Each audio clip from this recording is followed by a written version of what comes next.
Oi, pessoal do oitavo ano, ajeita aqui a cadeira para ficar mais próximo. A gente vai entrar num assunto novo, tá? Vamos ver a Revolução Industrial. E explicar aqui um pouco. Sei que vocês já deram uma pesquisada porque no conteúdo lá, que foi nas atividades, tinha a Revolução Industrial, tá? Mas antes da gente falar na Revolução Industrial, vou explicar um pouco para vocês o trabalho artesanal e o trabalho de monofatura. O trabalho artesanal é o trabalho feito pelas as mãos do homem. Como, por exemplo, estão vendo esse berimbauzinho aqui que eu trouxe da minha viagem em Salvador? Pronto, isso aqui é um trabalho artesanal hoje, tá? Porque artesanato serve para enfeitar. Mas, antes da Revolução Industrial, o trabalho artesanal era feito para fabricar todo tipo de utensílio.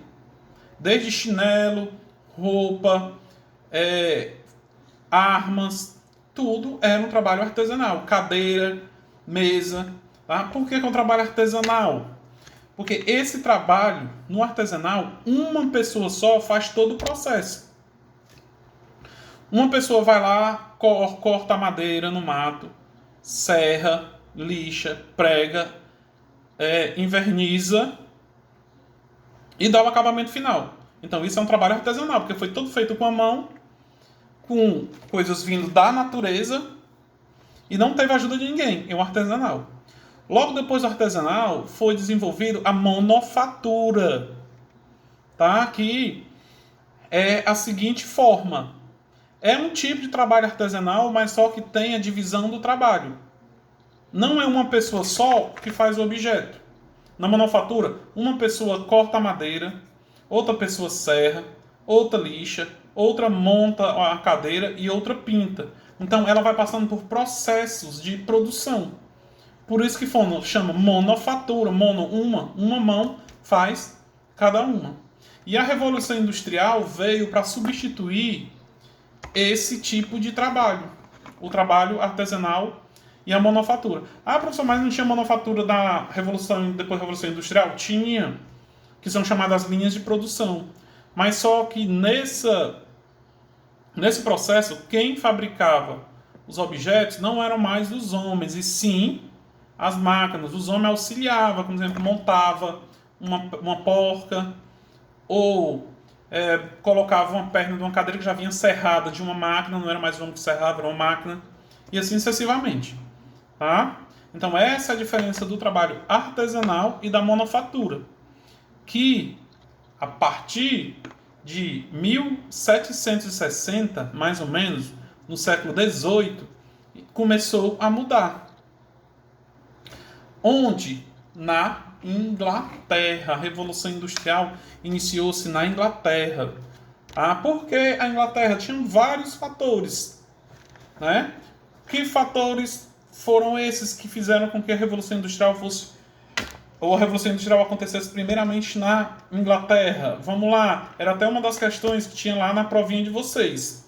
Vamos ver aqui os motivos. Vou dando uma lida no livro de vocês, está aqui do meu lado. A Inglaterra foi uma das primeiras nações a contestar a monarquia absolutista, criando um parlamento. Lembram da Revolução Gloriosa que a gente estudou? Por que o nome Revolução Gloriosa? Porque a Inglaterra mudou o seu sistema de governo sem dar um tiro.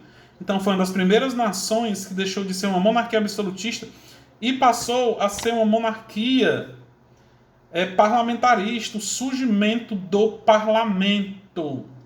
Tá? Outro fator, o liberalismo econômico. Já que não tinha mais absolutismo, não precisava das propostas do mercantilismo. Uma das propostas do mercantilismo era vender e comprar apenas das metrópoles. Então, o liberalismo, a Inglaterra passou a comercializar seus produtos com todos os países do mundo. E acabou com aquela história do ato de navegação. Lembram-se que só os navios ingleses poderiam sair com mercadorias da Inglaterra? Tá? Outro fator que ajudou muito, a Inglaterra tinha grandes reservas de ferro e de carvão mineral, que favoreceu o surgimento da indústria.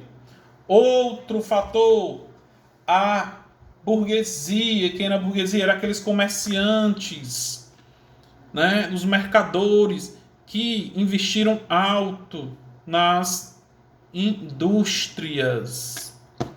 Tá? Outro fator, a lei dos cercamentos. As terras que antes era de produção comunal passaram a ser apenas para plantar algodão ou cultivar ovelhas. Mas por que isso, professor? Porque a primeira, eu vou já explicar daqui a pouco, mas eu vou comentar aqui um pouco. Porque as primeiras máquinas a se transformar na Inglaterra foram as máquinas de fazer tecido.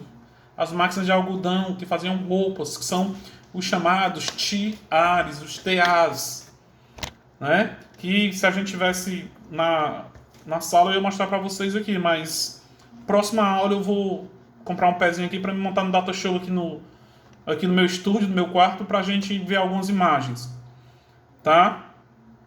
Então esses foram os fatores que fizeram com que a Inglaterra se tornasse o berço da Revolução Industrial. O professor ficou só lá? Não. Tá? Vou contar um segredozinho para vocês aqui que a gente vai ver só no 9º ano, quando todos vocês estiverem lá, se Deus quiser, em 2021. A Alemanha também investiu alto na produção industrial e começou a disputar o mercado do aço com a Inglaterra, que foi um dos causadores da Primeira Guerra Mundial. Tá? Essa disputa entre Inglaterra e Alemanha, mas vamos deixar isso para ano que vem, se Deus quiser. Tá? A Revolução Industrial teve suas fases. Como tem um quadradinho no livro de vocês aí, logo embaixo desse tópico, os motivos que levaram a Revolução Industrial a começar na Inglaterra, tem lá a primeira fase, vamos ver aqui, ó. No final do século XVIII, como eu falei para vocês agora, foi criada a máquina a vapor, a filadeira, a ferrovia, utilizando a utilização do carvão e metais da monofatura para maquinofatura. Olha o nome mono, onde eu expliquei no começo, era as mãos dos homens, e a partir daí começou a maquinofatura, os produtos feitos pelas máquinas. Aí veio a segunda fase, que já foi no final do século... Opa, o celular ia caindo aqui e a gente ia começar de novo. O celular... A eletricidade, que começou a partir do final do século XIX, né?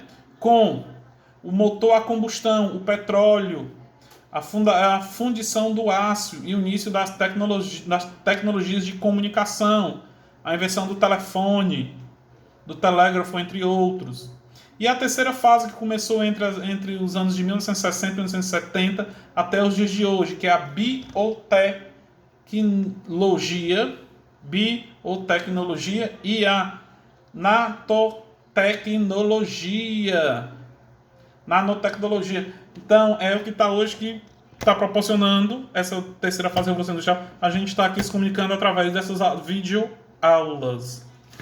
Tá? Mas vamos voltar lá para as indústrias. Né? Como eu acabei de dizer para vocês, qual foi a primeira máquina criada? Foi a máquina de fazer tecidos, os tiares, que utilizavam tanto o algodão como o lã, que era a principal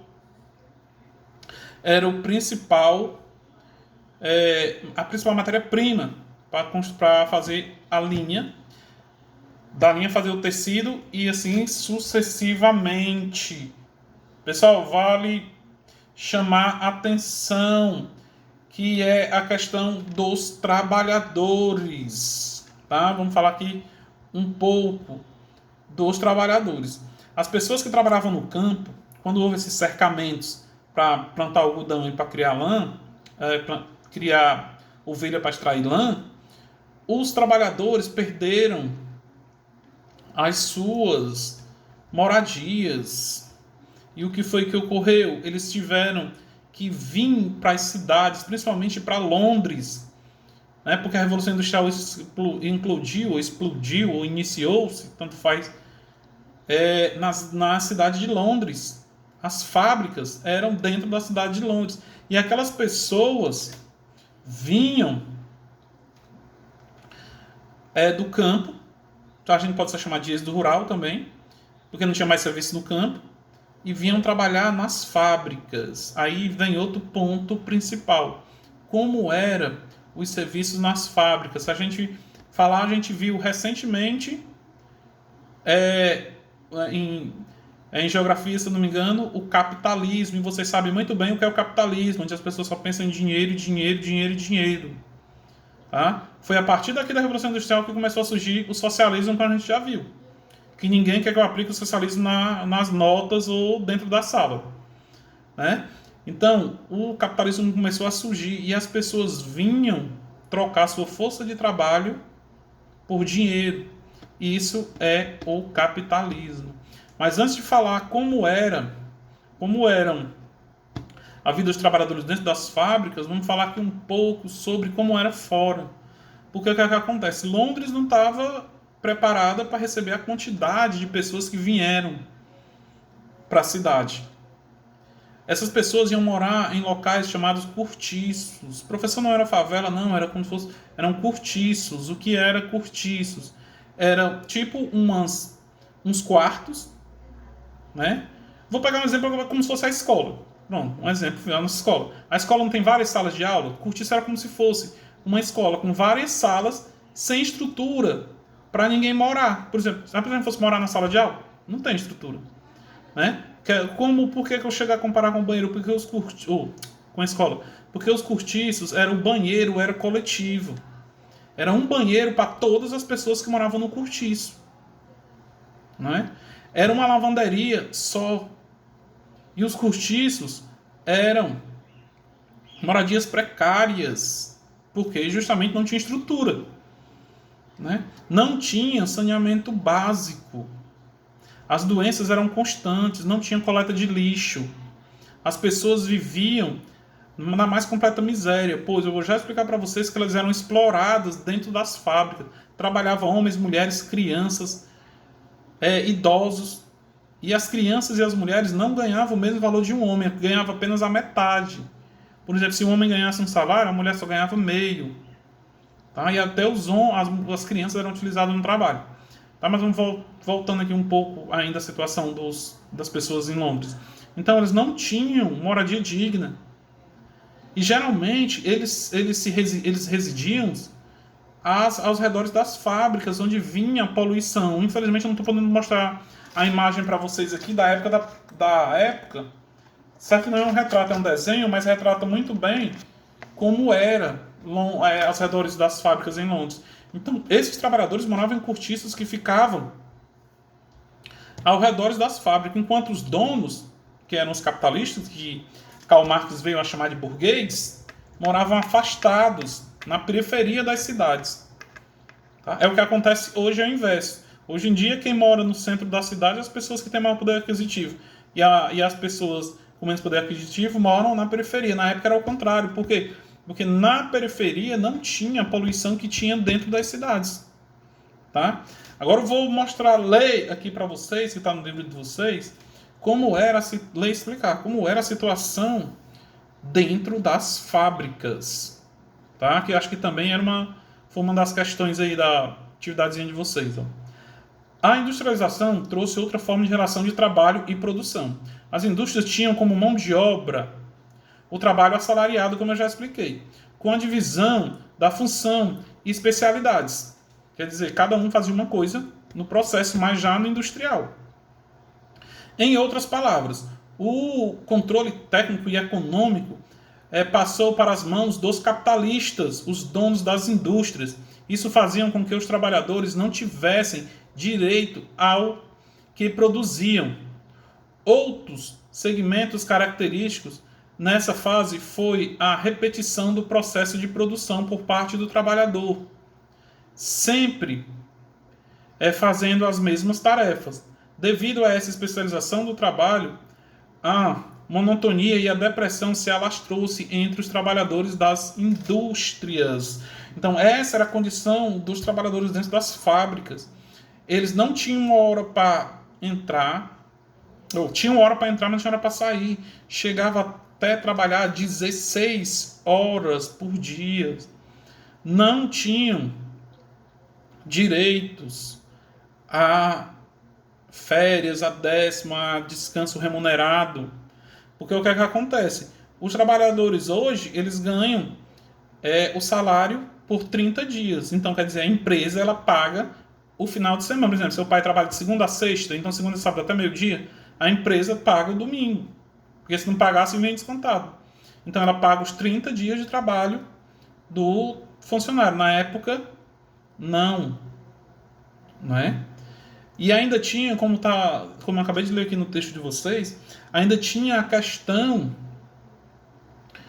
do movimento repetitivo. Por exemplo, se você trabalhar 8 ou 16 horas por dia, ou até 8, fazendo esse movimento em todas as máquinas, com o passar do tempo, só um álcoolzinho na mão, com o passar do tempo você vai ter uma doença chamada doença por movimento repetitivo, esforço repetitivo, né? Então isso acarretava muito problemas com depressão, como você passar 16 horas fazendo a mesma coisa. Ah, professor, mas vocês trabalham de manhã e tarde de noite dando aula, mas é diferente, é numa turma diferente, tem um intervalo, não é totalmente diferente, tá? E nesse período eles não tinham um salário digno, tá? Como eu falei para vocês anteriormente, mulheres, homens, crianças trabalhavam, principalmente várias crianças foram mutiladas, porque em algumas máquinas de fazer tecido, tinha alguns locais que caíam algodão que só entrava uma criança. E de repente a máquina ligava e aquela criança era morta pela máquina. Tá? Eu tive a oportunidade, como vocês já sabem, já falei um monte de vezes, trabalhei na Vicunha, que era empresa têxtil, e lá tinha uns acidentes de vez em quando. O pessoal perdia dedo, perdia a mão, né? Tinha alguns até que morriam por conta desse trabalho. Mas só que hoje tem as leis trabalhistas, tem segurança, tem tudo. Mas na época não tinha. E vocês acham que os trabalhadores ficaram de braços cruzados? Não. Né? Eles começaram a se revoltar. A se revoltar por quê? Por melhores condições de trabalho. E surgiram dois movimentos. O ludismo, que eu vou ler para vocês explicar, e o cartismo, o movimento cartista, que eu vou ler agora e vou explicar para vocês. Tá? Vamos lá, o ludismo. O ludismo foi um movimento liderado por Ned Lund, que protestou e lutou contra o processo de industrialização de forma radical e violenta. Os trabalhadores não aceitavam o crescente desemprego atribuído à industrialização das máquinas na produção. Esses exigiam aprendizado de habilidade específica. Quer dizer, eles não aceitavam a troca do trabalhador por máquinas. Mas como não tinham como evitar, eles queriam pelo menos a especialização do trabalho. Aí fala aquele assunto de geografia que a gente viu, comentei na aula de geografia para quem já assistiu.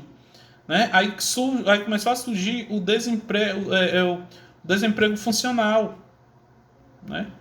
O desempregado funcional, aquela pessoa, o trabalhador que não tinha qualificação para operar aquela máquina. E como foi esse movimento ludista? Eles quebraram as máquinas, literalmente. Eles pegaram machado, martelo e quebraram as máquinas que tinham substituído, as máquinas que substituíram eles no trabalho. Foram reprimidos. Tá?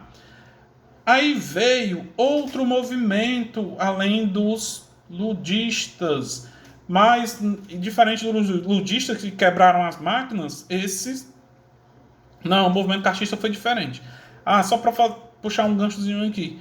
O movimento ludista também é considerado um movimento de quebra às máquinas, revolta de quebra às máquinas, eles quebraram as máquinas. Tá? Agora vamos falar aqui um pouco do movimento cartista.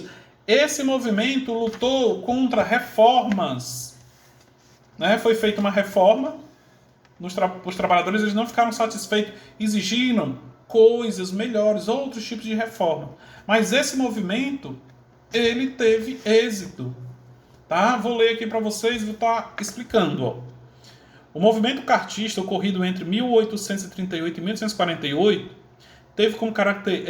teve características mais amplas, reivindicando não apenas os direitos trabalhistas, mas também a participação política, como o direito de votar para todos os trabalhadores, homens e mulheres, principalmente após o ato de reforma de 1832, que deu direito a voto aos homens que fossem ricos, industriais e pequenos proprietários. Então, esse ato excluía os trabalhadores das fábricas de votar, né? E só os trabalhadores elegendo representantes poderiam mudar as suas situações dentro das fábricas. Vamos ver lá o que o parlamento fez. Ó.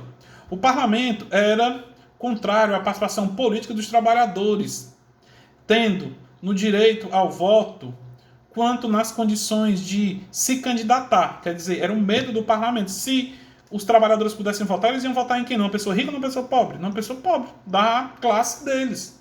É o que acontece hoje na nossa política. Se a gente vê, tem professores, deputados, vários policiais militares, então cada categoria elege o seu pessoal. E o parlamento tinha medo disso, né? Porque os trabalhadores eram a maioria, tinha mais gente pobre do que gente rica, né? Mas o parlamento não mais concordava quanto à falta de direitos políticos e de condições, né, de trabalho. Um movimento foi organizado, então o que é que acontece? Os parlamentares também já viam essa coisa dos trabalhadores estar sofrendo nas fábricas também não era certo. Eles não queriam os trabalhadores votando, mas também queriam fazer alguma coisa para tentar ajudá-los. E o que foi feito? Foi lançado a Carta do Povo, que trazia as principais reivindicações apresentadas ao parlamento. Quer dizer, os trabalhadores se juntaram e mandaram uma carta para o parlamento que exigia melhorias de trabalho. Do ponto de vista político, essa carta defendia 6 pontos fundamentais. Qual era? Direitos políticos para todos os homens, voto secreto, eleições anuais para os cargos de parlamento, fim do censo eleitoral financiado para as eleições de parlamentares, estabelecimento de salário para os parlamentares. Então, tudo isso eles reivindicavam em relação à política. Em relação às melhorias dentro das empresas, o que é que eles queriam?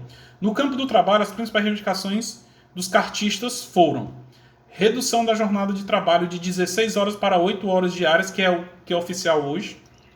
Regulamentação do trabalho feminino, porque, como eu falei para vocês antes, a mulher ganhava metade do que um homem.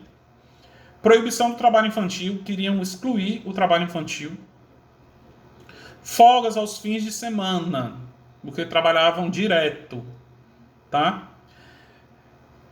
Estabelecimento de salário compatíveis ao trabalho desempenhado nas indústrias, quer dizer, a pessoa que fizesse o serviço mais importante ganhava a mesma coisa que a pessoa que trabalhasse menos. Então, eles pediram a divisão também do salário. Se você ganha mais, você trabalha mais, você ganha mais. Se você tem uma funçãozinha maior, você vai ganhar uma função maior. Tá? Como acabou o movimento cartista? Será que eles conseguiram alguma coisa? Vamos ver. O movimento cartista sofreu duro golpe do próprio clima inglês, pois em abril de 1848 choveu bastante, o que afastou a maioria dos trabalhadores que iam protestar a entrega da carta ao parlamento, que foi no dia 10 de abril de 1848. Eram esperados 500 mil pessoas, o que não aconteceu, pois nem 10 mil compareceram a esse ato.